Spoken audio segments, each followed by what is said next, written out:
Hello, everyone, and welcome to the fourth panel of the 2022 OECD Competition Open Day on Competition, Media, and Digital Platforms. My name is Matteo Giangaspero, and I'm a competition expert here at the OECD. We have a great panel with us today, and to be honest, our panelists need no introduction, but let me briefly do so just to stress how excited we are to have them with us. So first of all, we have Michal Gal. Michal, she's professor and director of the Forum on Law and Markets at the Faculty of Law at Haifa University. A recent research focuses on aspects of digital markets, such as algorithms and echo chambers, as well as data interoperability. We have then with us Rasmus Kleis Nielsen. Rasmus is the director of the Reuters Institute for the Study of Journalism and professor of political communication at the University of Oxford. His work focuses on changes in the news media and the role of digital technologies. Our third panelist today will be Martin Peitz. Martin is professor of economics at the University of Mannheim and director of the Mannheim Center for Competition and Innovation. Martin has also been member of the Economic Advisory Group on Competition Policy at the European Commission, and his recent research has focused on competition and regulation of digital markets and the economics of media and attention intermediaries in the digital world. Then last but not least, we have Miklos Savary. Miklos is professor of business and faculty lead for the Media and Technology program at the Columbia Business School. Miklos' research focuses on media and information marketing, and he studies content bundling on social media, user-generated content, advertising, and competition. Now, I just want to say a few words to introduce the panel discussion. At the OECD, we tackled this topic last December in our competition committee, drawing on the way competition agencies started responding to issues on news media and digital platforms. In that committee roundtable, we looked at the complex relationships between publishers and digital platforms, at practices raising competition concerns, and discussed both exploitative and exclusionary theories of harm, as well as effective remedies. So issues around market failure, market power, and strong bargaining positions were identified in that discussion. However, it was also found that there is limited data on competition-related effects of practices that are raising concerns. It was also observed in that context that competition enforcement and regulatory tools are underway in a range of jurisdictions. If we look at the initiatives across OECD and non-OECD countries, we've seen abuse of dominance cases, regulatory changes, and reforms of copyright laws. So to summarize, what was the main outcome of that discussion was that competition law can offer some solutions, but at the same time, there are issues of public interest and media plurality where there may be a need to intervene through other policies. I should also say that on the webpage of our December discussion, you will find a background paper that the OECD Secretariat has published to back that discussion, and some really insightful videos from Helen Jenkins, Andrea Pratt, and Derek Wilding, who were the experts that intervened in that roundtable. I would really encourage you to check out our background paper and all the other materials available on our website. Now, since last discussion we held in December, we've seen very interesting developments across jurisdictions. Just to name a few, on February 2nd, the United States Senate Antitrust Subcommittee held a hearing to discuss the Journalist Competition and Preservation Act, a bill that would create a 4-year safe harbor from antitrust laws for news companies to collectively negotiate with online content distributors. In Germany, at the same time, the Bundeskartellamt is consulting on measures proposed by Google in the Google News Showcase proceeding, which was originated by a complaint from a number of press publishers. Also, less than 2 weeks ago, the UK Competition Authority, the UK CMA, accepted commitments from Google on its plan to remove third-party cookies from Chrome, its browser, and replace them with alternative privacy sandbox tools. This is another case that was triggered by complaints from newspaper publishers. Last but not least, a few days ago, the European Publishers Council has filed an antitrust complaint with the European Commission against Google's ad tech practices. So what these developments show, what they tell us, is that today's discussion is also a very timely one. What we're going to do today, so what we want to do in this panel is essentially to look at three main aspects. First, we're going to look at the competitive dynamics between digital platforms and news media. Second, we're going to look at what are the competition concerns. And third, we will consider some ongoing initiatives and solutions identified by competition agencies and regulators across the world. As we advance with the discussion, we encourage you to send your own questions in through the chat so we can pose them during the Q&A. So let me start with the first part of the discussion, looking at the competitive dynamics between digital platforms and news media. I should start by saying that the internet indeed reduced costs for publishing and distributing news content, and it also contributed to increase the geographic reach for this content. However, at the same time, we've seen advertising revenue for publishers deeply declining. What has this decline caused is essentially decline of the coverage of certain areas, especially at local level, and it may have contributed to a wave of consolidation in the news industry. The internet has also changed consumers' behavior. It's changed consumption with an increased tendency by users to multi-home, and with consumers playing also a more active role in the distribution of content. So let me start this panel by asking Rasmus and Miklos, how has news media changed in the digital age? Considering, for instance, changes in the revenue model, do you see any major differences between large and small news outlets in the distribution and monetization of online content? What about changes in consumers' behavior? Rasmus, please.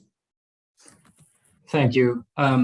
I think where I start is to say that news media used to operate in a low choice environment where they had high market power over both audiences and advertisers.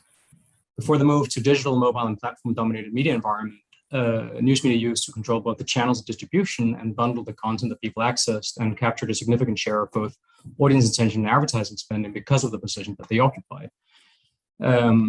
News media today operate in what is for citizens a high choice environment when it comes to content and have very limited market power with both audiences and advertisers. In a digital, mobile, and platform-dominated media environment, platforms increasingly control the channels of distribution. News is unbundled and competes with attention with all sorts of other content. And news media capture a smaller share of audience attention and as a consequence of advertising spending. This is a much, much more competitive market and one that's characterized by a very strong winner-takes-most dynamics, where a few winners are doing well, but many titles, especially legacy, but also new entrants, have a much harder time making money. Just a few key data points to illustrate this. A rough estimate is that people spend something like 20% of the time they spent reading print with reading news specifically. Something like 10% of the time they spent watching TV news specifically. By contrast, in the countries where we have data, all news media combined account for something like 3 to 4% of the time that people spent with digital media. That's 3 to 4%.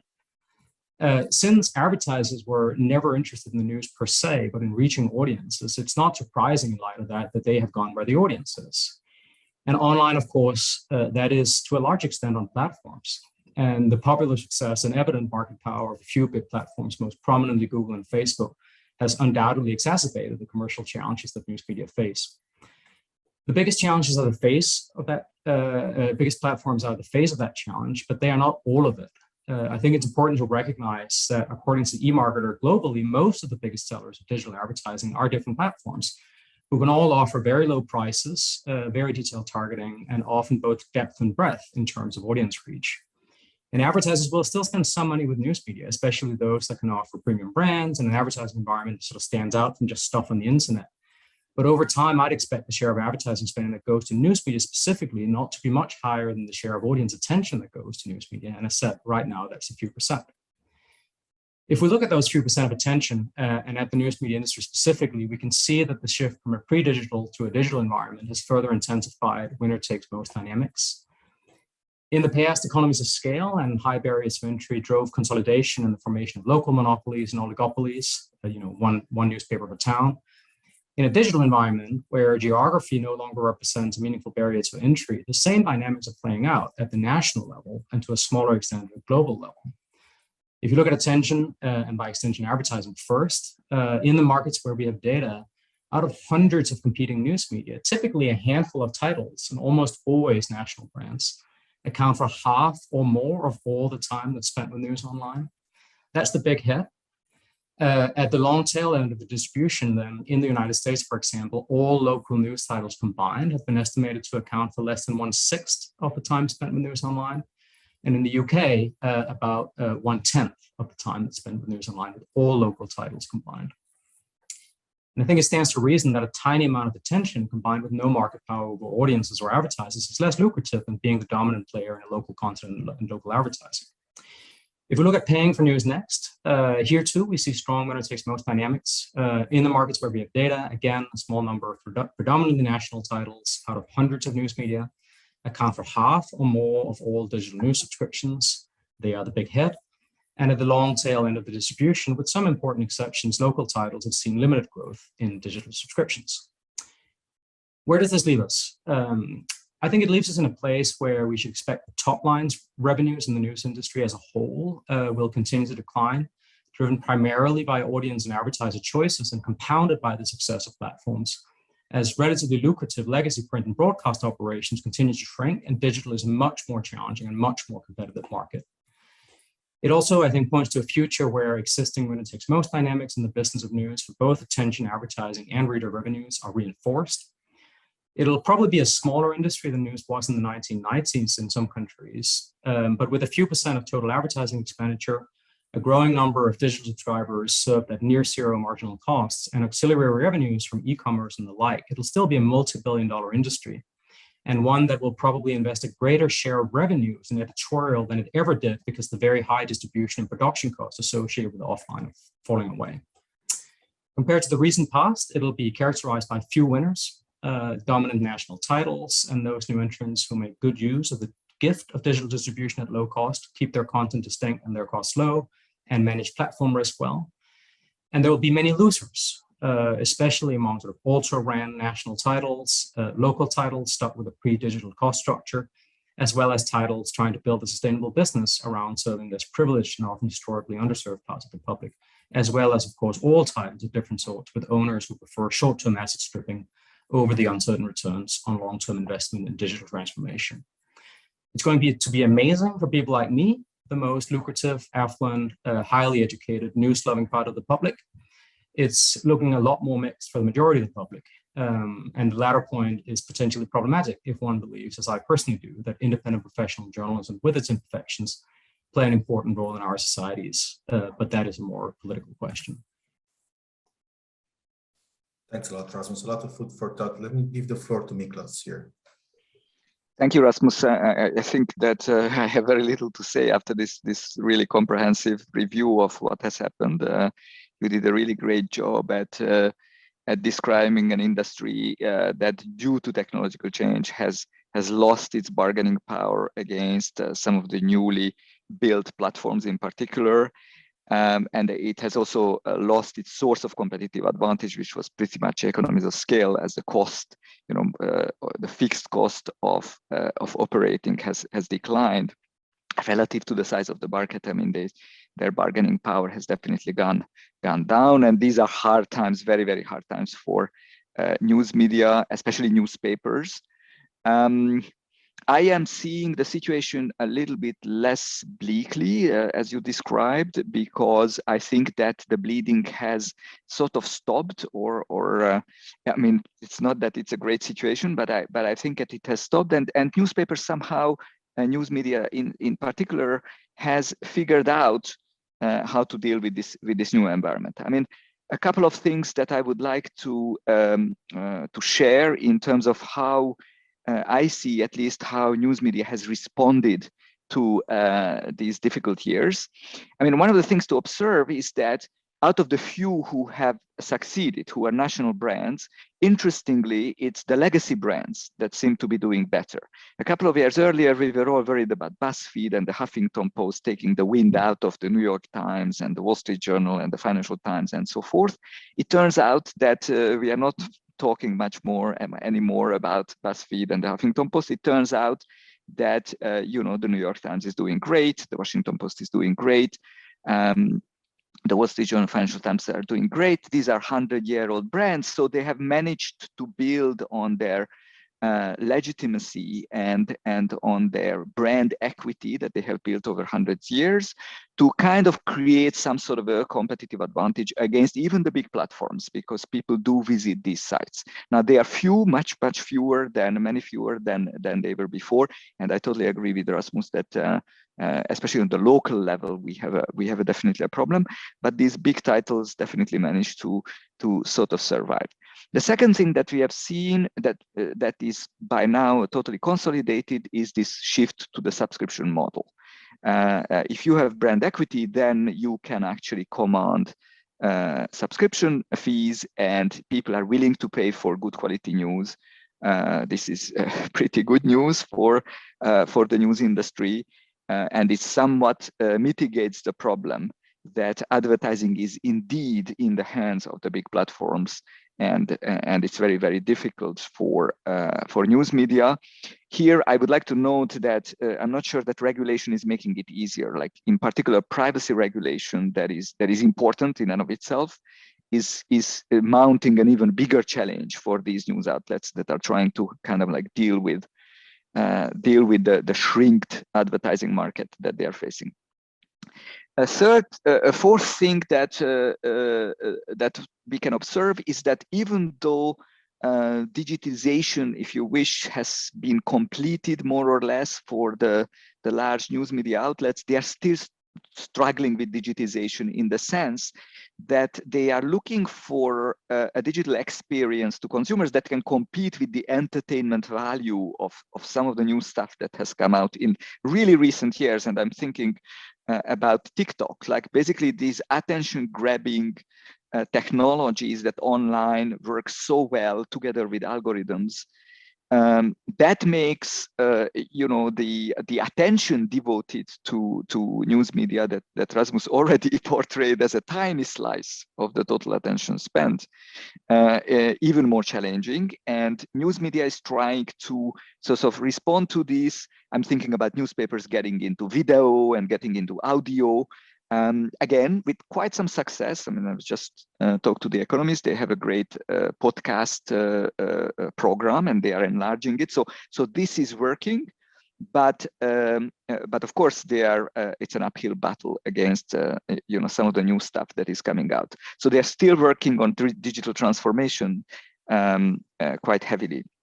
And then I think that they have been pretty successful at replacing advertising revenues with secondary revenues. So I'm thinking about, you know, news media kind of getting into topics that have nothing to do with news. The New York Times, you know, cooking business is doing actually pretty well, and is financing a lot of the expensive newsroom that they have to keep up with.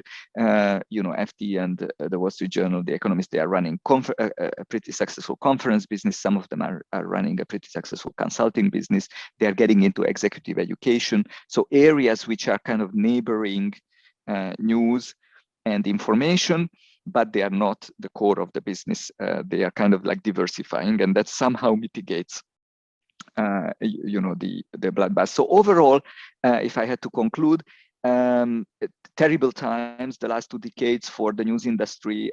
You rarely see such an attack on an entire industry, on its bargaining power and its profits. But after 2 decades, I think there is consolidation. The remaining players have found their feet, and I'm a little bit less pessimistic about the future. Thank you. Thanks so much. This is very interesting. I know I've noted down a few things. So essentially, we're into a very competitive market for attention. We've seen increasing concentration, but also there are some news in terms of shifting to revenue models, departing from or complementing advertising revenue here. So let's now explore in more detail what is the nature of the relationship between publishers and digital platforms. So first of all, to ensure that content is widely distributed, publishers engage with several platforms. It seems to me that if we look at this relationship, it's essentially characterized by sort of a tension between what is, in a way, the short-term what are the short-term operational opportunities of using platforms as a distribution channel, very effective distribution channel, and the long-term concern for publishers to become a bit too dependent on these platforms. At the same time, digital platforms have become important competitors of publishers, especially those that heavily rely on digital advertising revenue models, for user attention and for the supply of display advertising space. So let me turn to Martin and Michal. So how can we link these changes in the media industry that have been described so far to digital platforms, considering their role both as competitors and distributors? Martin, please. You're muted. I think it's important to recall what I think also Rasmus said, to think about what has been the role of traditional media. It was twofold. It was, in a way, producer of content, so a provider of news, and then also curator of news. I mean, bundling these things together. And what digital platforms in the news part have been doing is only partly substituting one of those two functions. So they didn't enter into, if you want, news production or content production in the area, at least, of news, but they provide an alternative way of accessing those news. And I think the important difference is that they did not really play much of a role of a curator, or at least it's not a human curator. This has been done through algorithmic recommendations, possibly with some pros, but also clearly with some cons. And in this process, some of those platforms have become the first entry point to viewers or consumers, and that has allowed them to monetize either directly by, particularly doing the advertising model, having advertising on their platform, but also by taking a cut from the revenues when they provide a link to one of those publishers. And I think one of the clear incentives of digital platforms is to keep people on their platform, and in a way to substitute for the curating role of the traditional media. And that may lead to outcomes which we may not like, which are also inefficient in a way, because what they may be doing is actually to uncover what are the kind of things to link to which are most likely to lead a viewer to return to their platform. Rather, if they link it to some other place where people then stay, well, that's not very attractive for that platform. So we see that these platforms, by channeling the viewer attention, possibly have a means to affect the way viewers, consumers are actually consuming news. Michal? Thank you. I want to mention a few points here because news media and digital platforms have a multi-layered relationship, which we can think about in horizontal and vertical ties. But I think that what is unique here, and that comes out of the comments of previous commentators, is that it is best understood in the wider context of ecosystem, in which digital platforms play an important role and in which news consumption is only a small part. So let me give a few pointers here. With regard to horizontal competition, digital platforms and news providers compete over ad services, for example. And here the ecosystem comes into play, for example, where the platform enjoys economies of scale and scope, as well as network effects in data collection and analysis that lead to better personalization of ads.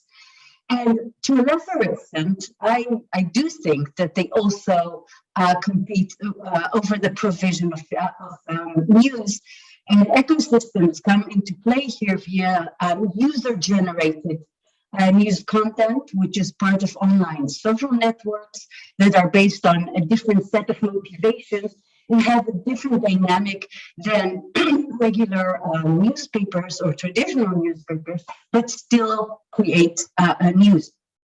But of course, the more important the more important relationship here is that digital platforms operate as gateways to consumers of news. And in this sense, digital platforms are both consumers of news content as intermediaries and also of suppliers of news to third parties. And again, here, the digital world comes into play and affects the relationship in a few interesting ways. For example, going back to the point that Herbert Simon made, that the wealth of information created a poverty of attention. Here, we need an intermediary to help us sort out what we should on what we should spend our time. And if you think about it, in this respect, the platforms play the same sorter or intermediary role with regard to news as newspapers do, because they choose what we can, is available to us. However, they do it on a bit of a higher level. Another difference here is the use of algorithms, which are designed by the platform for their own needs to determine the content that is shown to users, which may be biased towards certain types of news, might not be transparent. Another change here, which affects the vertical relationship and the competition in the market, is the ability of digital platforms, I think more than traditional newspapers, to push their content constantly. And another factor that might come here is that on ecosystems, the dominance of platforms generally is only marginally connected or affected by the content of the news which is provided on them. Thereby, the quality of content is generally a minor concern for such platforms unless it gives them an edge in competition. So the state of the market for online news over platforms is such that a handful of big platforms possess power to determine the amount and the quality of online information that their users consume, and content intermediaries have thus become, or you can think of them as becoming, as Kate Klonick has termed, the new governors of speech, because their outlet is an important one. Thanks to both of you. Yeah, this is very interesting. I think we will come back to some of these points, including, for instance, the role of platforms as curators of news content later on in the discussion. Now, I would like to move to the second part of today's panel, in which we're going to focus on what is the problem, or if you wish, what are the potential problems that are raising competition concerns. In fact, competition authorities and commentators identified several practices by digital platforms that may be raising concerns with regard to news media. Just to mention a few, and some of actually have already been mentioned by some of you, we have the snippets, which are links that are often supplemented by summaries of content, publication formats, access to user data, algorithms for selection and distribution of news content, and the role of digital platforms as intermediaries in display advertising services. So let me come back to both of you, Michal and Martin, with a quite fundamental question here that has also been raised, by the way, by Professor Stiglitz earlier today in his keynote speech. Why should we care? Is news media different from other industry? And if it is different, are there legitimate reasons to depart from a consumer welfare standard and look more broadly at citizens, for instance? Michal, why don't you go first? I think that the answer here is an easy one, because I think we definitely should care.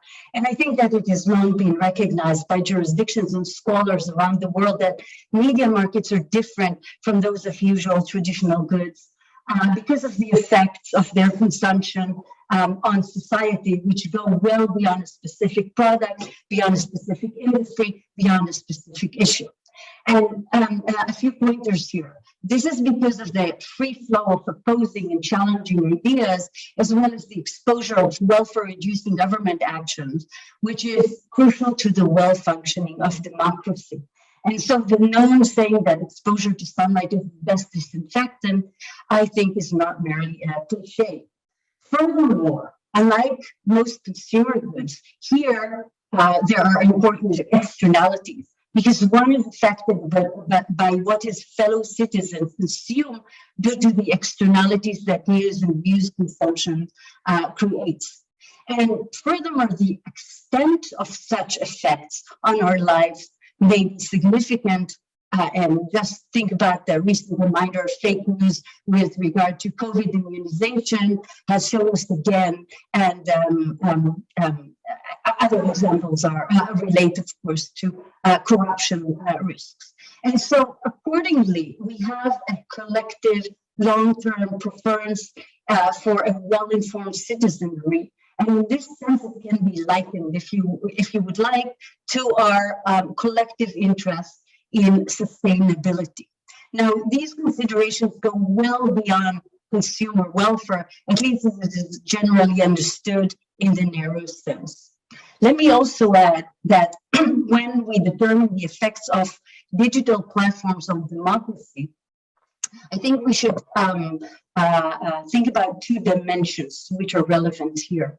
One of them is the diversity of content which is available. And so the question here is whether the market can ensure continuous form of diverse and high quality news and views.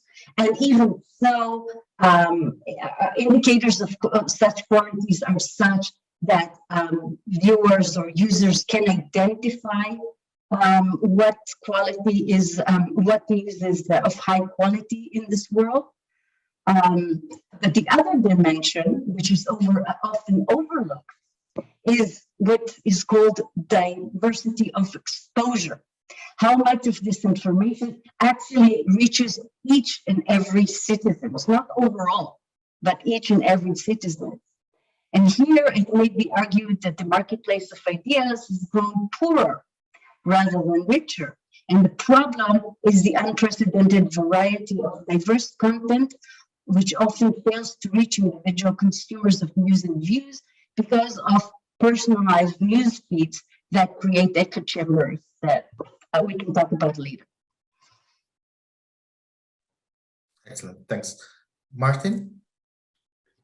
Well, since Michal was providing quite some economist arguments, so let me try then to be the lawyer here. But first, I mean, I guess we should care if there are competition problems, even if we're just talking about private goods. So the fact that the media are in a way different, that's true, but we may even worry about things even if they were not different. Remember that there are competition cases regarding, say, Amazon or Google Shopping, where it's mostly about private goods, but we do have some concerns. And what makes media in a way much more complicated, this was Michal was explaining, that is the important externality aspect. Of course, we can find also some other markets where externalities do matter, but they are extremely pronounced in the media environment. And that means if we have a narrowly defined consumer welfare, we are actually not capturing, well, the benefits or harms from certain actions and interventions properly. And now let me be the lawyer. The question is what to make out of this. So one way would be to say, well, we do competition law as we used to do, but there are other things. So we do understand that just consumer welfare is too narrow. There are important externalities. So we do care about what are the news other people are exposed to. And therefore, we use media law and media regulation to deal with that. And so I guess that's then the way of kind of where do we try to address certain problems. So there are some problems which are just arising due to market power as they would with private goods. They are our standard competition law tools, at least in principle, can be applied. And then the question is, well, what to do about all those important externalities? Are we then broadening the scope of competition law, or are we referring this to media regulation and the application of media law? Thanks so much, Martin. So another aspect that came up in by some pieces published by commentators, but also market studies by a few competition authorities, is that digital platforms seem to have some substantial market power.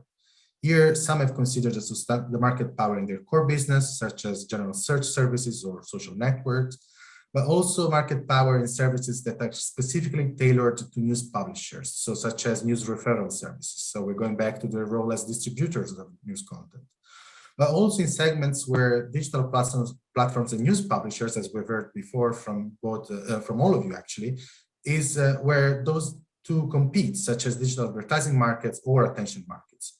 So let me ask to both Rasmus and Martin, do you think that digital platforms hold market power vis-a-vis publishers?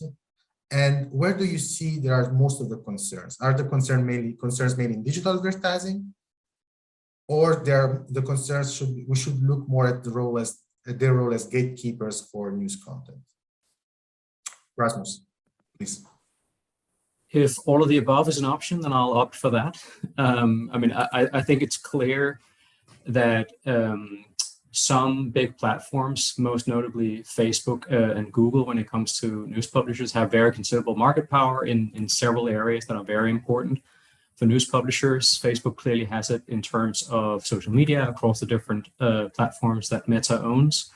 It also has a significant share of digital advertising, so obviously it has market power in that space as well.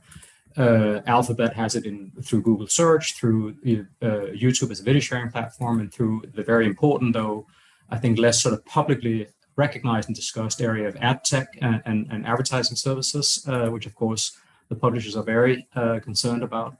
And there are of course areas in which other very large platform companies, Amazon, Apple, Microsoft, play an important role that also sometimes impact publishers, though arguably Facebook and Google, at least in much of the world, are the two single most important ones.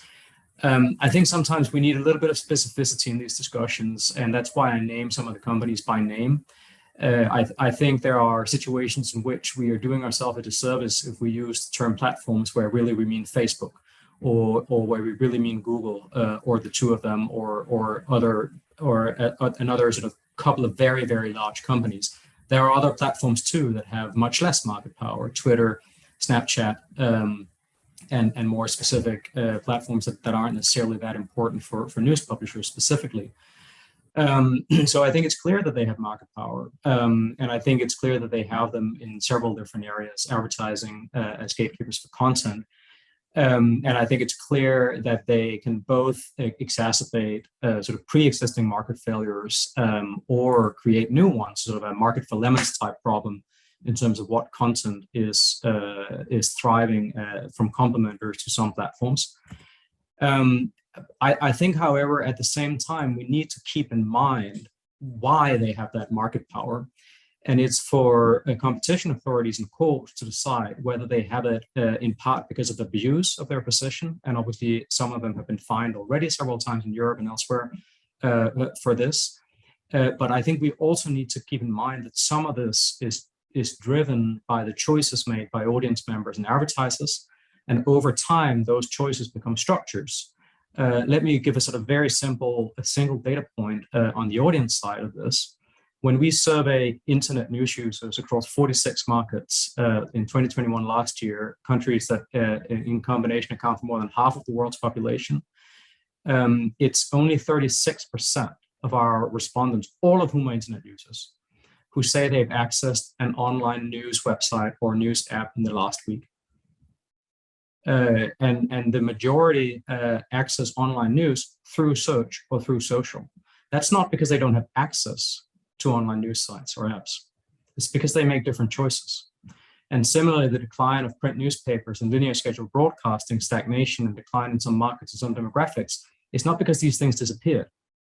It's because people have made different choices. Now, I don't want to exaggerate the role of individual autonomy. I think these things do become structures over time, and the market power can become entrenched and very problematic, and competition authorities and courts are looking at that.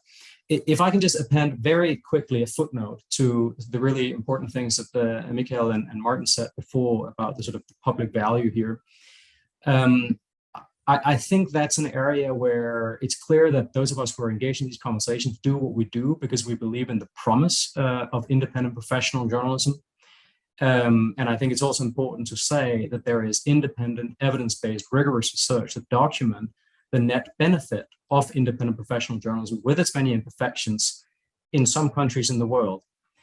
And those findings may apply elsewhere, but I think we sometimes also need to be a little bit careful before we generalize too widely about these things. The OECD is a very diverse group of countries, and there are some of these countries in which Reporters Without Borders or Freedom House would say there are basically no media freedom, and that many media, both private and state-owned, are captured by the government.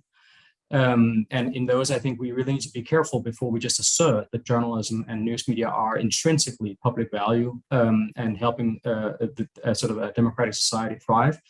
Just as I think we just need to sort of recognize that even in countries where there is media freedom, there are many people who are very critical of some publishers. In one OECD member state, for example, the former prime minister is calling a very prominent publisher a cancer on democracy. And we should also, I think, recognize that even in the countries where research documents the very real public value of some journalism, that doesn't mean that everything done by every journalist working for every publisher is a public good. I mean, there are garden supplements, there are lifestyle supplements, there are many things that are very interesting and valuable, but they are arguably private goods and not necessarily contributing to democracy. And I think we need to be a little bit more careful with some of these things and also sometimes call for evidence as to sort of documenting the public goods. I believe in the value of journalism, but as every journalist and certainly every academic, I sometimes want to see evidence. Yes, thanks, Rasmus. Yes, indeed, it's quite a diverse landscape, but even across OECD countries. Let me go to Martin. Martin, if I may, I'm going to ask you also another follow-up question here. So it's not just whether they hold market power, but whether the exercise of this market power results, in your view, in anti-competitive effects against publishers, but also ultimately against consumers. For instance, do you see distortions of competition causing underinvestment in the quality of news content? And a related question is that, are there also pro-competitive effects of digital platform practices that should be carefully balanced here? Martin, please. Well, I was really hoping that we could have really a discussion. I could disagree strongly with what Rasmus was saying. I'm still struggling to find something. Let me perhaps put more a priority on where I think market power firstly rests with some of those digital platforms, and that's the control of attention. Because if you don't have consumer attention, well, then you can have a very sophisticated advertising technology and you won't make much money, right? So in the way, if you look at where, of course, the role some of these tech platforms play in shaping the advertising market and the way ad revenues are split, that's important. But if a platform just doesn't capture any attention, then we perhaps don't need to worry about that too much. So therefore, I think when we talk about market power, we first should look at how are there platforms which capture a lot of attention and they also have some freedom in their actions without losing a lot of that attention. Yeah? And that is particularly the case if, for example, the news part is just something ancillary, is not the key part of it. Therefore, I'm particularly concerned, say, about some social networks where the news is just fed in a little bit, but it's not the main consumption part. things would look different if I really look at a pure news aggregator such as Google News, where the primary content is really about news. Then you were asking about possible competition concerns. So some of those concerns we have been seeing in other markets, which is to give biased recommendations. And the biases may come here from commercial interests, so just in terms of profit maximization. And I think there's something is very important, what Rasmus was saying. We always look at those biases, but of course, if you have a curator being a human being running an editorial policy, well, these biases can be, of course, much more extreme. They may not be driven by commercial interest primarily, and the outcome can actually be worse. So it can be better or worse. And there's a lot of variety in there. And I think that we should look rather at those countries where we think the starting point that the traditional news environment is providing or has been providing decent news quality. And then we're talking about concerns which may arise due to the market power of some of those digital platforms, some social networks, some search engine. And things look very different if we look at other countries where the state of play doesn't look very, very good, where we have essentially very much controlled media, state-controlled media. And in that case, actually, things can't be really worse. And these kind of algorithmic recommendations, to the extent that they maintain some independence and are mainly driven by commercial interests, may actually provide some better consumption experience and general better provision of news. Thanks, Martin.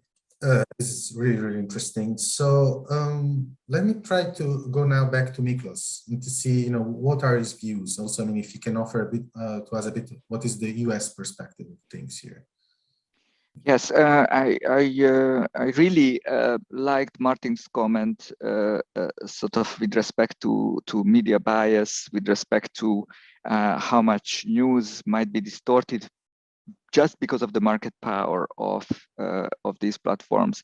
I mean, you don't have to go very far. I mean, in the United States, some of the most biased media is consumed directly through television. I mean, I can point to Fox News in particular, that where an editor is doing actually the distortion of the news, be it with respect to very concrete things like, whether a vaccine works or doesn't work. So I am not concerned that much about the market power of these platforms in terms of destroying the quality of journalism. I mean, of course, how do you define quality? Well, there's this issue of bias. Me in particular, I don't think that media bias is an issue. I think it's actually healthy. I really think that a media market that is where you have lots of agents and each of them are sort of like having a readership. Each of them is trying to cater to the political views of their readership. That's an advocacy system.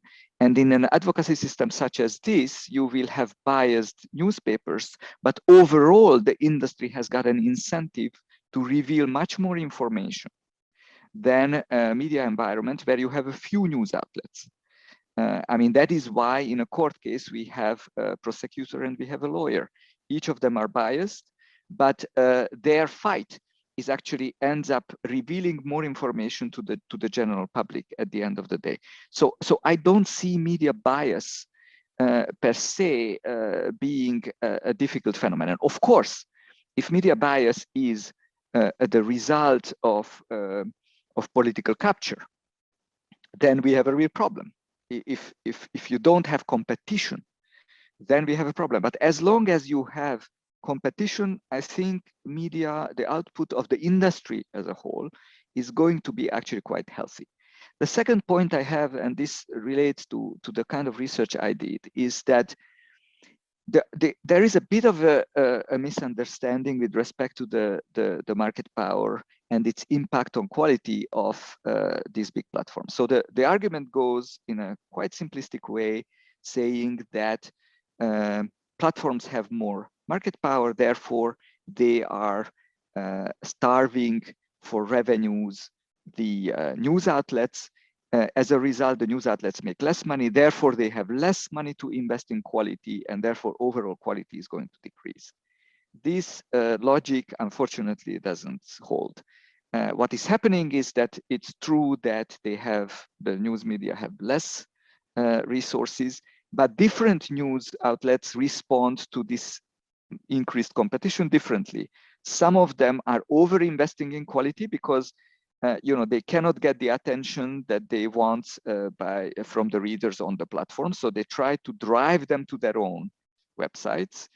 And some of the high quality media have done pretty well in doing so. I'm thinking again about the few winners that Rasmus has mentioned, national newspapers. They managed to get a decent audience on their website or subscribers.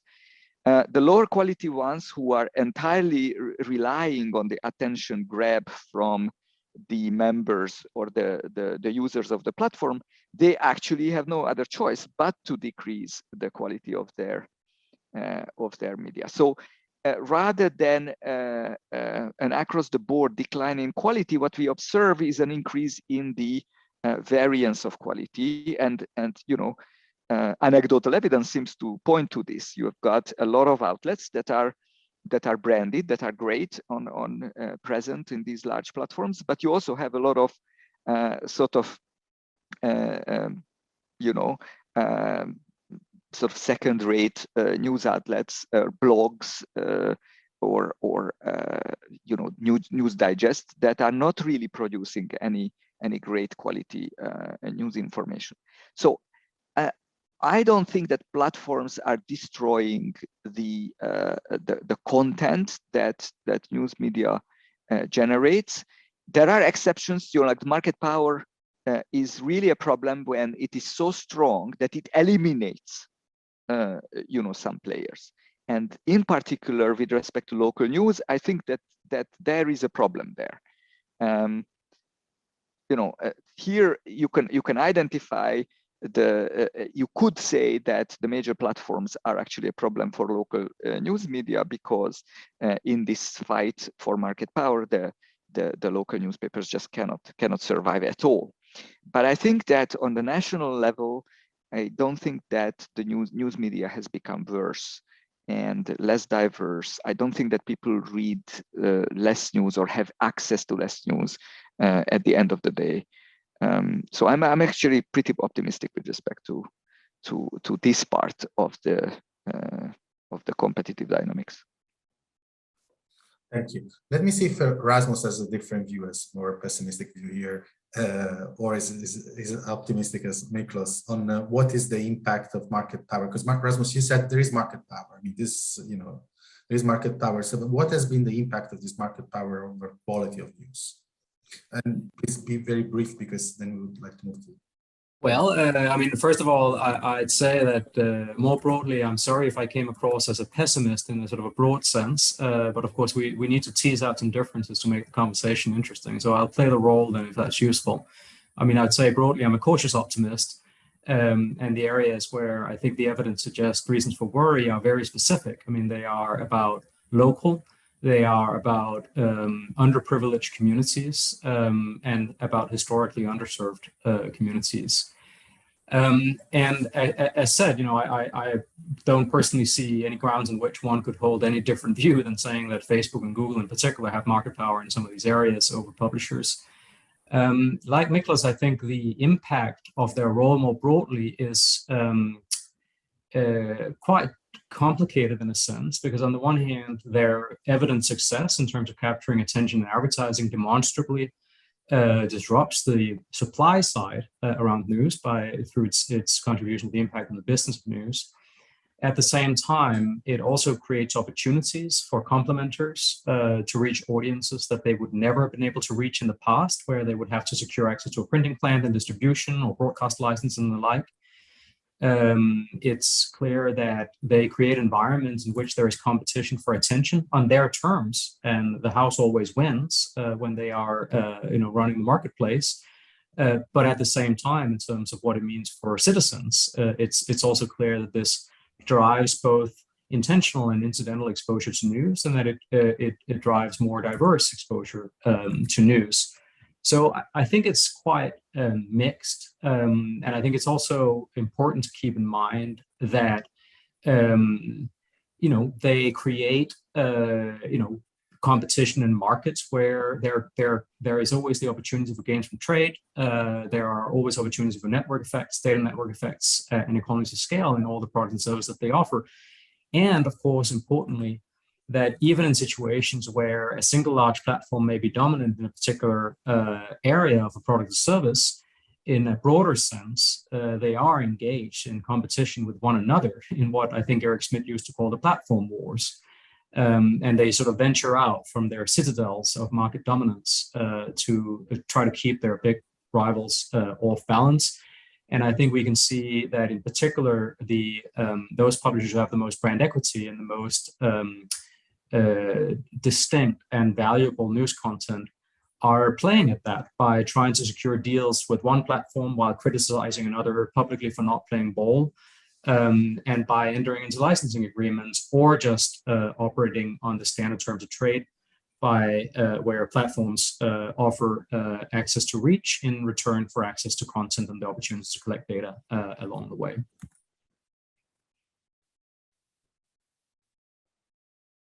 Thanks a lot. I would like to move to the third and last part of the discussion before opening the floor to questions from the audience. And I must say we've already received a few very interesting questions. So I'm going to take some time to ask some of those questions to you. Again, we encourage you to send your questions to the panelists in the chat. But before going to the Q&A, I would like to spend the next 20 minutes discussing some of the ongoing initiatives and solutions identified by regulators to address some of the issues that we've discussed so far. So the first question I have is, again, is a general one. And is the following.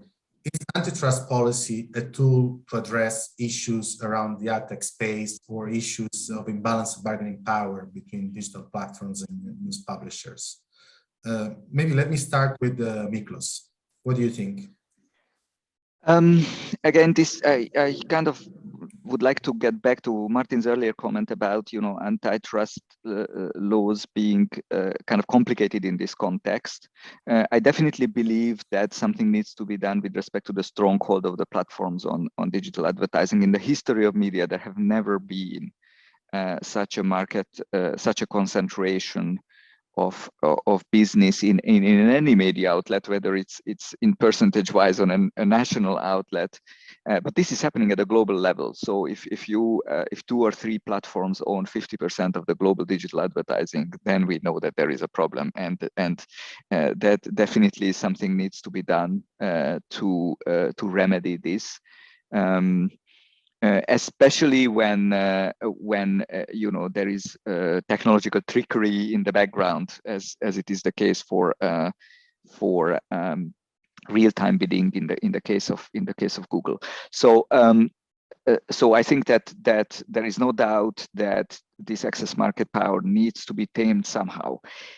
In the context of the news media, we are seeing, just recently in the United States, effort to rebalance the market power by relaxing antitrust law for the newspapers, for example. So do collective bargaining against the platforms. This is basically, I don't want to use the bad word, but this is essentially allowing them to collude in the negotiation against the platforms.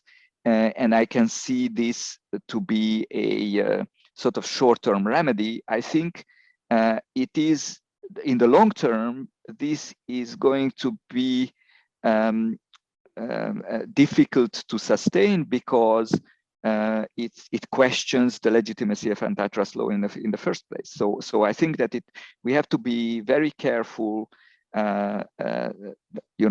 for short-term problem fixing, not to compromise the whole idea of and the whole sort of like ideology behind the antitrust laws, namely fair market competition and and fair practices.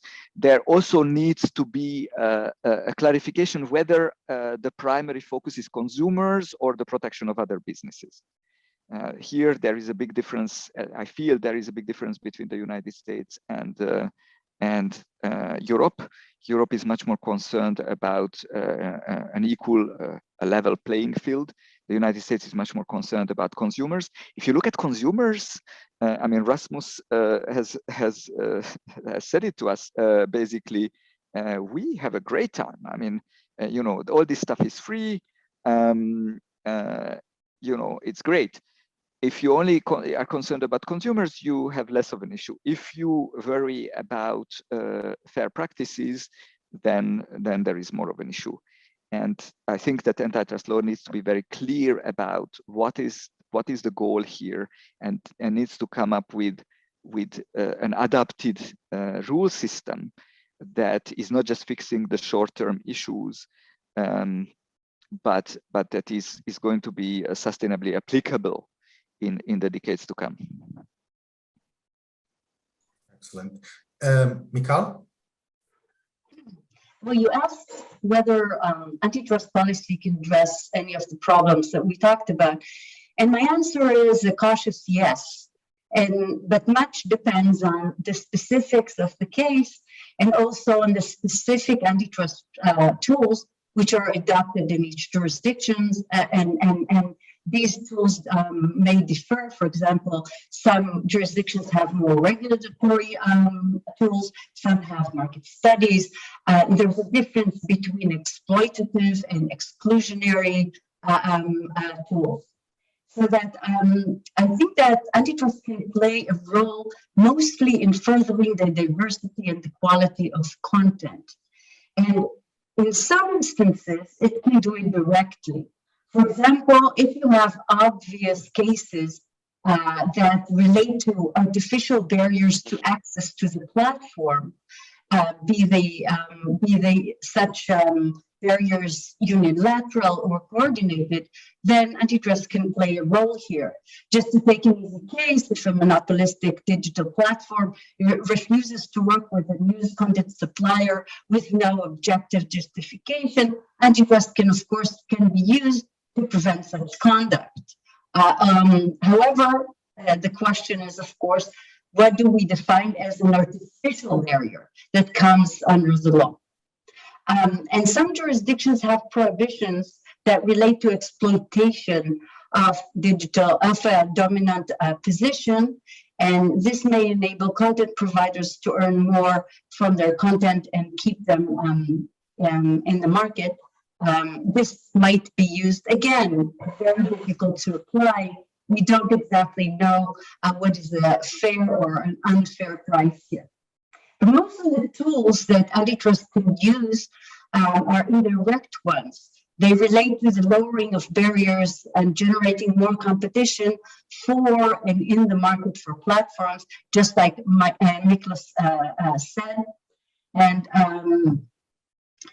but here, I have to say I'm a bit skeptical that this would have a significant effect by itself on the quality of news and views content, and mostly because of user behavior in the ecosystem, because consumers choose where to spend their time and attention based only partially on the quality of the news provided. And accordingly, the platform does not have strong incentives to cater to such quality when it clashes with its own interests. Take, for example, a situation where the provider has economic incentives to provide fake news. We saw that in some contents. Antitrust would have a hard time dealing with such issues. But the last point I want to make here is that the real problem, I think, is with regard to the limited diversity of exposure, which is created by echo chambers that I mentioned before. Because competition laws are tailored to facilitating unobstructed entry into the marketplace, so as to make new ideas available. And their concern is not with the way that these ideas are consumed. But we need both types of diversity. The problem is that the challenge is obvious because the lack of diversity is not necessarily the result of the lack of competition or of abuse of economic power, but it is rather a deficit that is to some extent self-imposed if users actually prefer echo chambers. So that the takeaway point here is that even if we ensure by way of competition and apply competition law, diversity of supply of media content, of intermediary platforms, this by itself does not necessarily lead to diversity of exposure to different content to each and every user, which is necessary for democracy. Thanks, Michal. I think indeed this aspect of the role as digital platform as curators of news content, it's a very interesting one. I mean, you've mentioned filter bubbles and echo chambers as two of the main features that often come up when we look at digital platforms as curators of news content. I would like to come back to that point later on because we have a question from the audience on this topic. Now I would like to look within the context of looking what are the ongoing initiatives and solutions across jurisdictions. One initiative, regulatory initiative, but largely driven by competition policy consideration, has been the News Media and Digital Platforms Mandatory Bargaining Code in Australia. This initiative has received a lot of attention across jurisdictions, and it has also been considered by some a real game changer for the industry. I note that there are other initiatives. I can think of the EU Copyright Directive, but also the bill currently being discussed in the US Senate with a similar objective. So what is the objective here of all these initiatives, in my view, is essentially to rebalance the bargaining power between publishers and digital platforms and to ensure that publishers get more value out of the content that's distributed over these platforms. So essentially, it's the idea to rebalance what is, the value distribution between the two.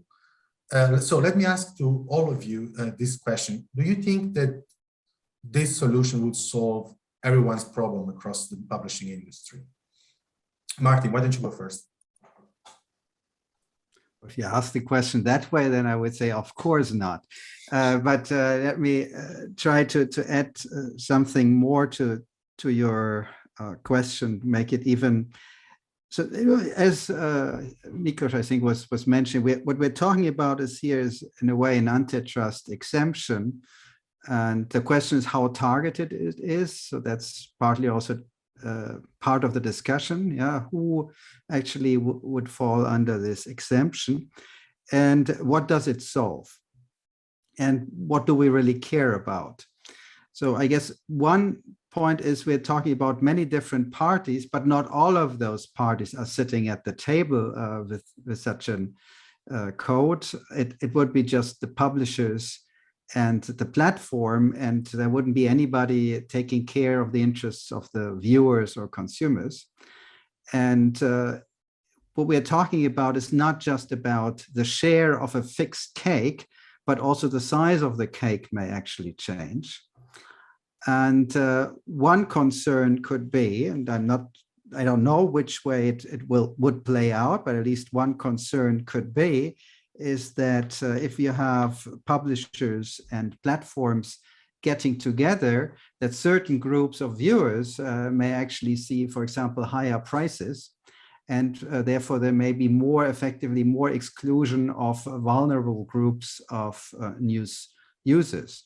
And I'm not sure, I don't see how this concern is dealt with in this with the code. Of course, you can possibly think that there might still be some public intervention if things go wrong in a way. So it's not just a private negotiation, but there is a stage in which some uninterested party or party interested in the general welfare would be able to intervene. And in that case, then we are talking much more about a regulatory intervention, and that may perhaps work. I'm not sure. Now, what I think is if we talk about this problem, and that's also, I think, shows the limits of competition law, is competition law can do certain things, but it's not the only instrument we need. For example, if we're talking about the reduction of local news, well, it may be definitely part due to market power, but it may also be due to technological changes, which are much more difficult to control. And if we see now a market failure, well, there are other instruments available. Some countries use them, others don't use them. We can talk about taxation and then what to do with the tax revenues. Is the question about using specific subsidies, and that's clearly not available under competition law. But some of the concerns we have, since we have been talking about that consumer welfare actually may be very different from the kind of welfare we are finally interested in, tells us that competition law tools are there to play an important role, but they are not the only tools we may need. That's very clear. Michal? Thanks. I agree with Martin, of course, that it's not a panacea, these kind of laws, but they may definitely help. And indeed, if business models have changed so that less news providers can actually operate efficiently, this is a good step in the right direction. But I think, again, the devil is in the details here. It should be designed in a way which ensures that it assists not only big news providers, but also small ones. For example, we may mandate no discrimination among content providers with regard to how they pay for news. And another issue here, or the fact that the devil is in the details, is the fact that the mere fact that companies are mandated to negotiate as required by some laws may not be sufficient. And I also think that it's worth studying how such laws would affect the incentives of platforms to supply certain types of content. Because if our goal is creating a well-informed citizenry, then we must ensure that such interference does not harm this goal rather than further it. Another point I want to make here is I think that jurisdictions should join together, as otherwise smaller ones might have problems enforcing such laws.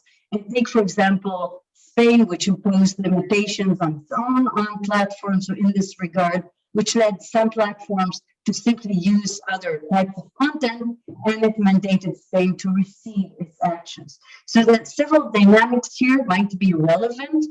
One of them, I think, is what you might call thought or action leadership. I think that this is what Australia has been doing here, because Australian actions to impose mandatory payments may have prompted other jurisdictions to take similar actions. And just to paraphrase Anu Bradford's Brussels effect, here we might see a Canberra effect. There's also an interesting role of public opinion, even a global one, which may play a role. And we saw that with regard to the Australian actions to impose mandatory payments. And so I think these dynamics should be evaluated and taken into account in this context. Right. This is again, it kind of nicely complements what Martin was saying. Let me go then to Miklos.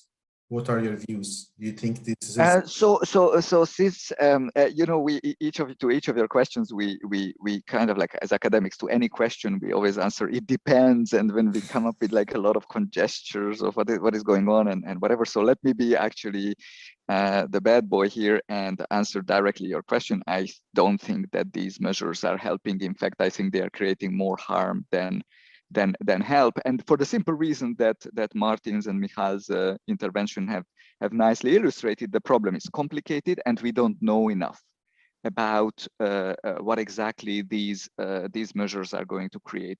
My personal research shows that actually when you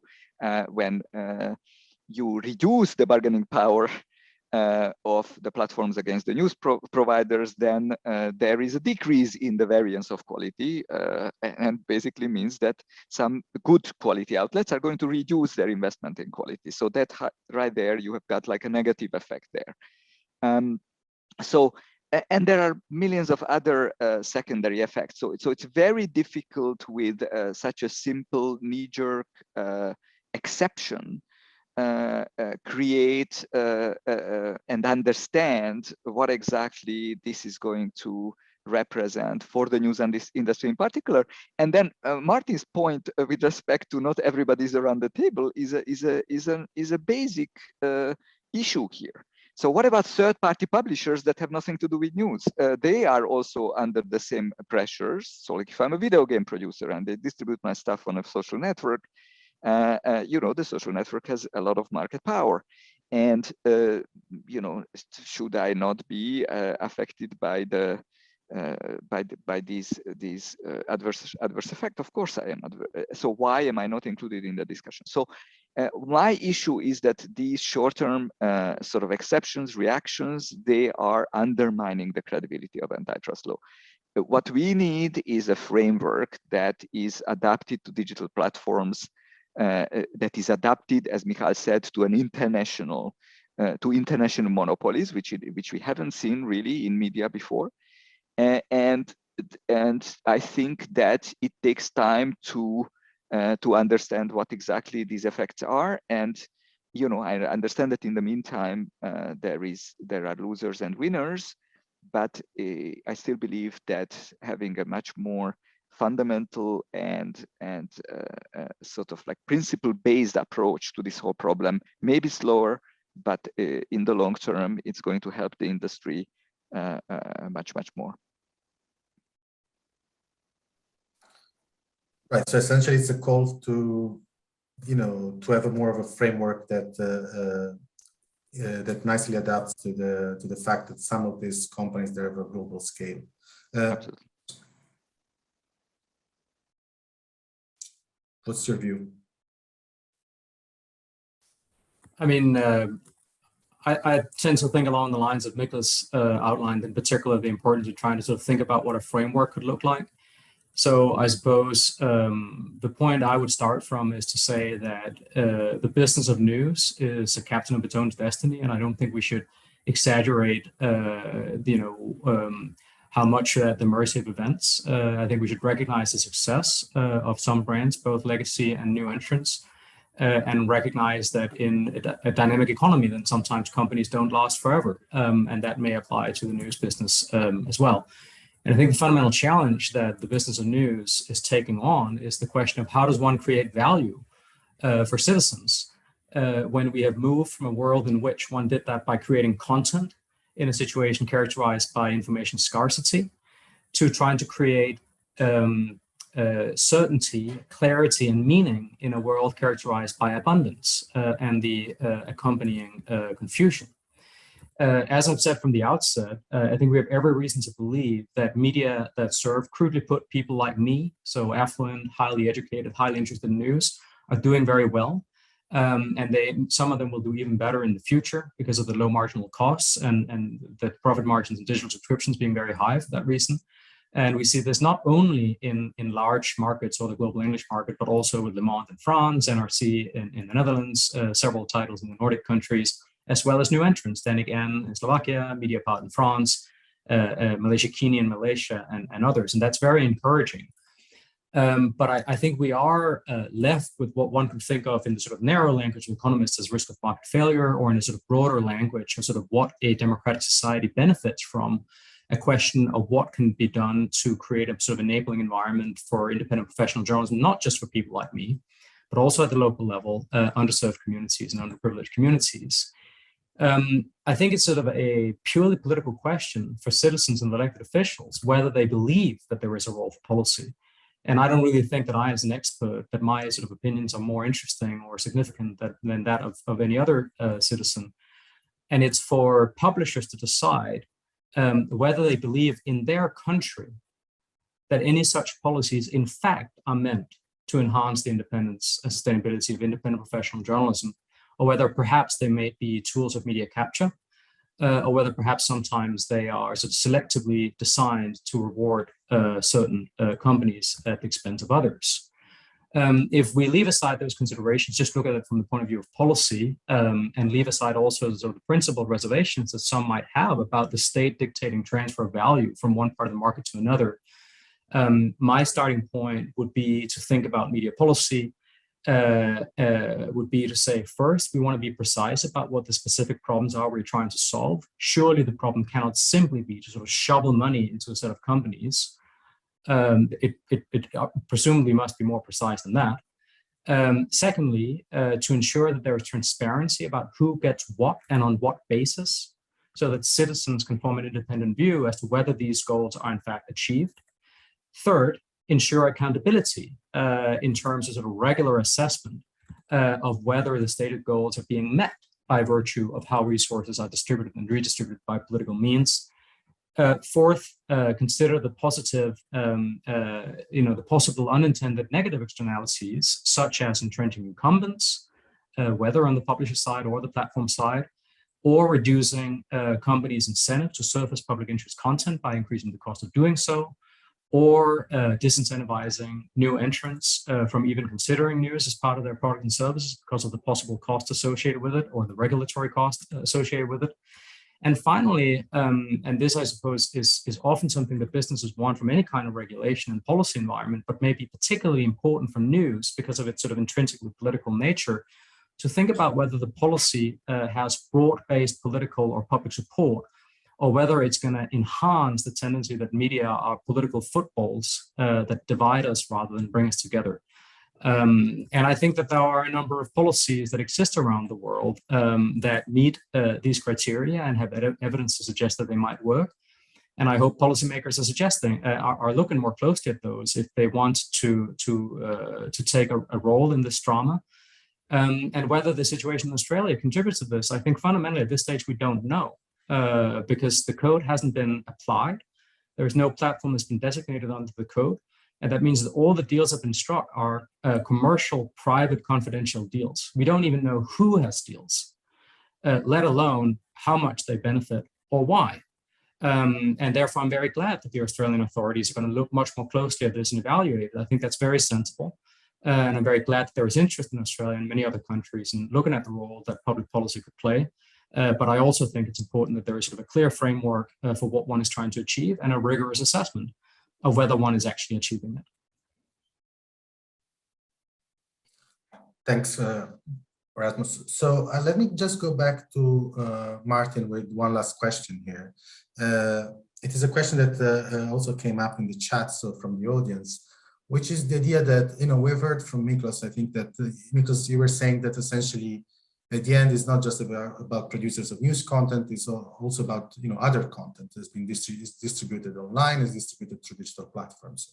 So, Martin, we've seen some antitrust enforcement cases launched in digital advertising space, as well as ex-ante regulation initiatives. What do you think are the initiatives that are there to tackle market power digital gatekeepers that could contribute to address news media concerns? For instance, I think about issues around transparency obligations in the ad tech stack or data-related remedies. And do you think that consumers ultimately would benefit out of these remedies? Well, I guess, there's a whole range of different measures in the competition arena which are discussed. It's mostly about behavioral, where, well, I guess there may be some disagreement to what extent certain remedies are still behavioral. I guess one aspect related to the asymmetry regarding the ability of using data are possibly data sharing obligations between digital platforms as the sender, the one who has to provide those data, and individual publishers getting access to those data. And therefore, in a way, we talk about this interaction between publishers and platforms. It's not just about, well, what are the rates, the monetary compensations, but possibly it's also about access to data. And that's then the question of who essentially controls part of the advertising space. I think that's clearly one dimension to look at. Another one, which perhaps is closer to my heart, is to ensure, to increase the contestability of the markets in which digital platforms operate, and also question whether it is God-given how large certain ecosystems are, or to what extent actually a policy addresses the size and therefore partly also the contestability of those ecosystems. And that means we have to look beyond media, because and news media, because for those platforms, this is just a part of where they make money from, and as their overall advantage compared to others stems from the combination of different activities, which results in superior data and possibly also in better algorithms. And that sets them apart from others. Now, there are different ways of addressing them. So it could also be partly through data sharing obligations and partially also interoperability requirements, which makes it easier then to use multiple platforms or to jump from one platform to the other platform. And that will then reduce the market power of those digital platforms. In some cases, I think one may have to look a bit beyond that and think proactively in terms of merger control and retroactively in terms of divestiture obligations.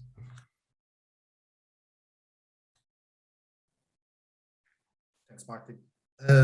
Perhaps a couple of more questions from the audience. So we received another question on whether actually the aspect of this dependence on Google and Facebook when it comes to referral traffic is an issue only of local small outlets, or it's rather something that also actually impacts also the big titles, the big news outlets out there.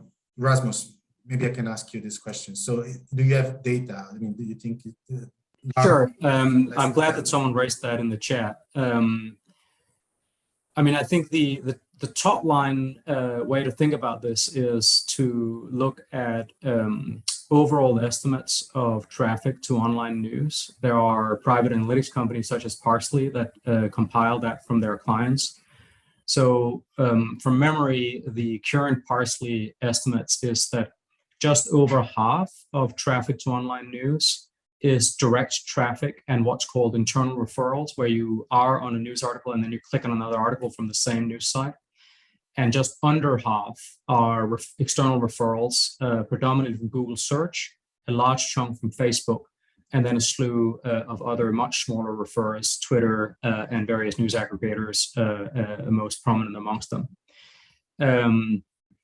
Now, in terms of the reliance of different titles, this is very difficult to bottom out. Both the platforms and the publishers are quite cagey about sharing data. Let's just put it like that. We are working on an analysis of this that's based on passive tracking data of a representative panel of UK news users. So that's just one country, and obviously it won't be representative of every country. But what we find in that study basically is sort of 4 different profiles of publishers' relative reliance and absolute benefit of referral traffic. You have publishers who have a low reliance but high benefit. The BBC, for example, gets the vast majority of its traffic in our data set directly, but it also gets a large volume of referral traffic because it gets a lot of clicks from Google search, from Facebook, from Twitter, and the like. Then you have, The Guardian is another example in that category. Then you have sites that have high reliance and high benefit. So The Independent would be an example of that. BuzzFeed and HuffPost and Vox would be international examples of this. They have a high reliance on referrals, and they also get a lot of referrals. So they have a large volume of traffic overall. Then you have titles where the Times of London would be a key example of this, that have a low reliance and low volume of referral traffic. Majority of traffic is direct and a small volume of referral traffic, which makes sense because, of course, the Times of London historically has often been very cautious to be reliant on referrals, most notably by delisting itself from Google search engine index for a long period of time, from 2010 onwards. And then finally, you have where most publishers are, a situation where you have low volume of traffic and high reliance on it, because you have very little traffic in total, and that's most publishers. So very, very different profiles. And the biggest publishers, in some cases, are not that reliant, but there are a significant number of titles, such as Independent and various digital entrants, BuzzFeed, HuffPost, and Vox, and the like, that get a very large volume of their traffic direct, and then a much larger number of smaller publishers who are highly reliant because they have very little direct traffic. Thank you. One quick reaction from Michal and Miklos on the last question from the audience, which is about impact on quality here. And the question is really like, shouldn't we look more kind of a longer run rather than seeing, you know, what is the actual impact, the current impact on quality news? I mean, okay, Michal, why don't you go ahead? I definitely think that quality is an important parameter here. And I think that low quality content might be provided by other sources. We have to think where high quality would come from. So the question is an excellent one. And I should say that I am more pessimistic than, for example, Martin, with regard to how we can get to such quality. For example, contestability, increasing the contestability between different platforms. I'm not sure that would increase the quality of news that users would see. And one way that I think about it is to think about privacy, okay? Because more competition over search has not necessarily increased the level of privacy that users can enjoy. And this is partly because of user conduct and because the importance of collecting data for the platforms, which I think a similar dynamic we can find here.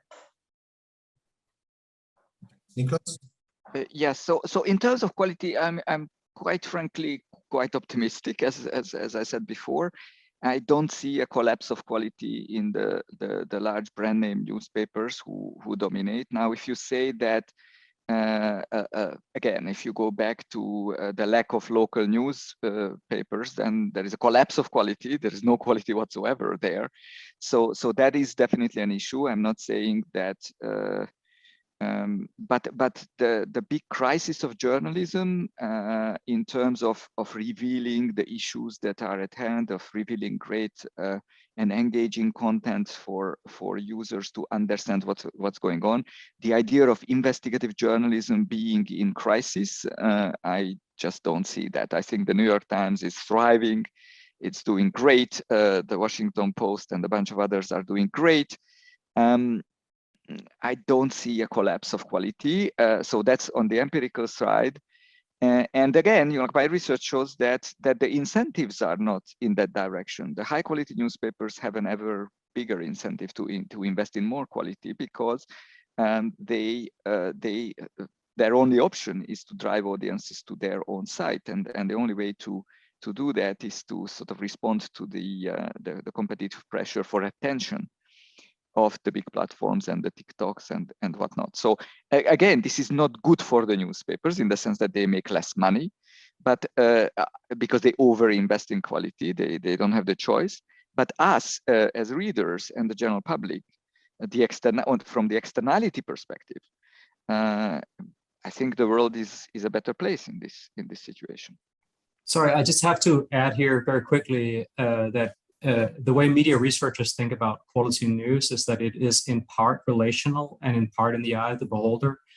And I just think it's quite important to note that the things that those of us on this call might think of as quality may not be quality for everybody.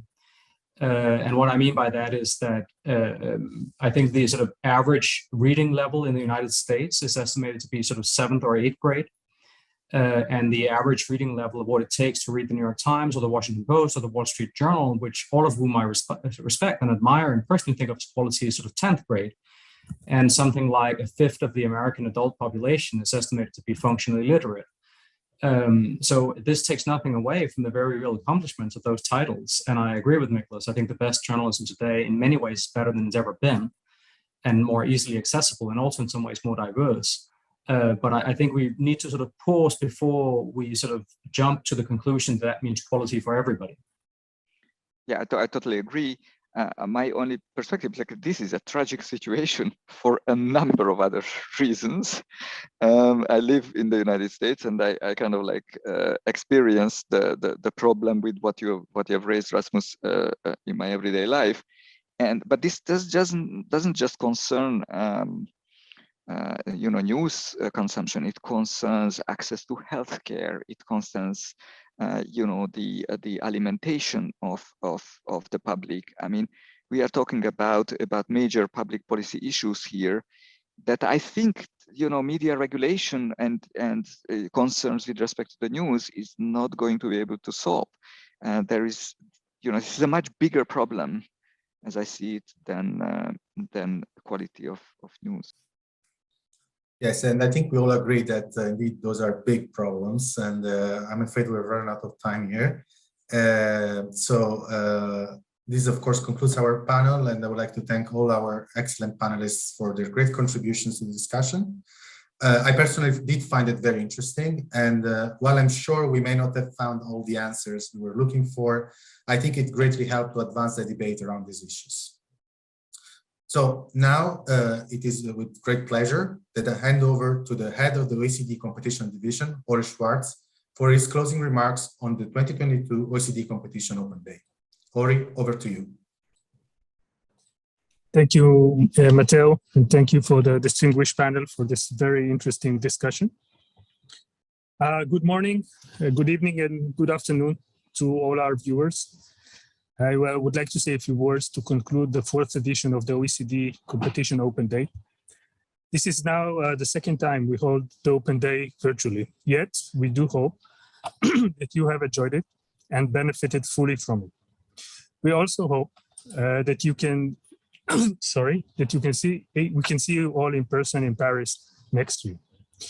Allow me first of all to thank all of those who helped in making this great event possible. I would like to start by thanking Professor and Nobel laureate Joseph Stiglitz for his insightful keynote, as well as for our other honorable guests and speakers. I would also like to thank Secretary General and OECD, Secretary General of the OECD, Matthias Cormann, as well as Director Carmine Di Noia for their opening remarks. I would like also to thank Deputy Director Antonio Gomez, not only for moderating our keynote session, but for his support in the creation and management of this event. Additionally, I would like to extend my thanks to my team from the competition division.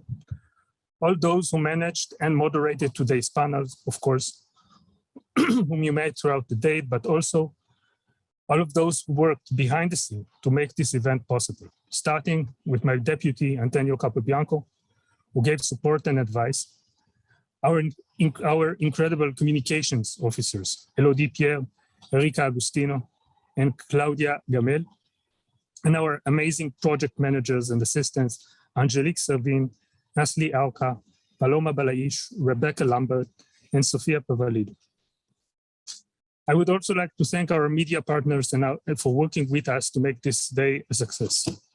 Last but not least, I would like to thank Cristina Volpin, our Open Day project manager, for putting a lot of effort and skill into the making of this day a successful event.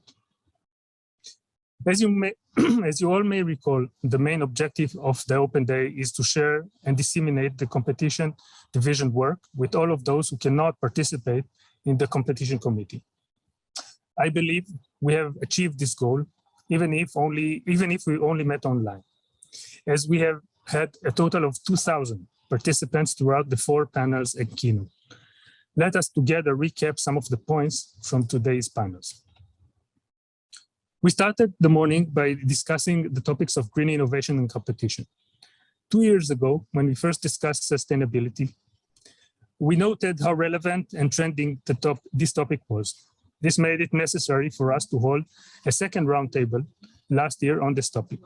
We looked At environmental consideration, environmental consideration can be accounted for competition authorities in analyzing anti-competitive agreements, abuse of dominant position, and mergers, and also tackle some of the challenges authorities may face in this endeavor, as well as methods of quantifying sustainability harms and efficiencies.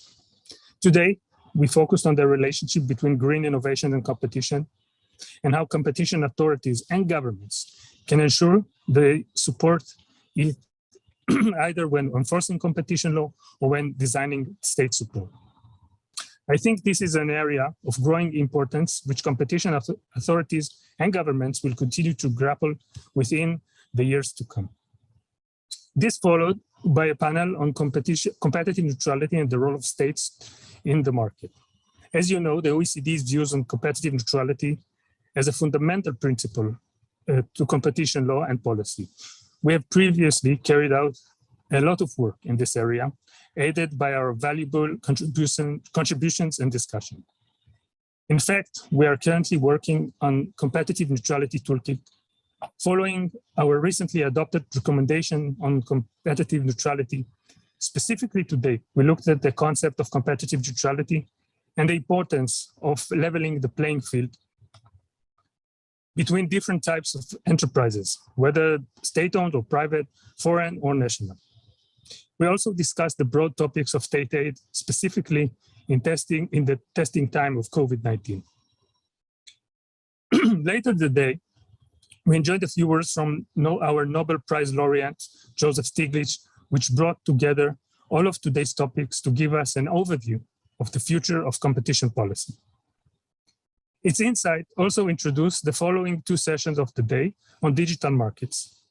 During the next session on regulation and competition enforcement in digital markets, we discuss issues related to the market power of digital platforms, data privacy, and whether digital markets may require new regulatory approaches.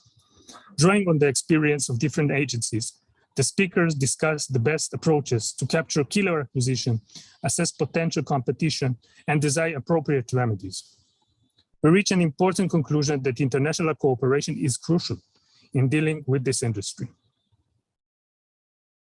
In the last panel on competition, media, and digital platforms, we share thoughts on the interplay between competition and the curation and distribution of media content, specifically through digital platforms.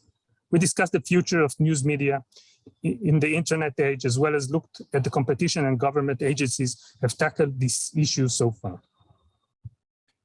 I believe these sessions on different interesting topics and rising issues were great use of our 2022 Open Day. Now I would like to introduce you to what we have planned for the Competition Committee and Working Parties meeting in June and beyond. In this coming June, Working Party 2 will follow up on the competitive neutrality toolkit I mentioned earlier. We will also have a roundtable on competition and regulation in the provision of transport services. Working Party 3 will look at intermediate measures in competition cases. We will also discuss our ongoing work on enforcement cooperation, as well as fighting bid rigging. The Competition Committee will cover 4 substantive topics: the evolving concept of market power and digital economy, disentangling consummated mergers, integrating behavioral insight into competition enforcement, and purchasing power and buyer's cartel. Later in the year, in the December meeting, we plan to have a hearing on foreign investment and merger control, a roundtable on trade and competition policy, a roundtable on director disqualification, debarment, and bidder exclusion, as well as a roundtable on the goals of competition law. We also hope in the course of this year to publish our enforcement trend report for Latin America and the whole session for the Latin America and Caribbean countries forum. This is a tentative plan for the year ahead, and we look forward to working on these topics and sharing our outcomes as well as your participation. For now, and to conclude this engaging day, I would like to thank all of you who participated and shared comments and questions today. We hope that you enjoyed this year Open Day, and we, as always, invite you to reach out with suggestions. We aim to improve every year in terms of quality, relevance, and engagement. So your insights are vital. Thank you again. I'm looking forward to seeing all of you in Paris next year. Goodbye and thank you.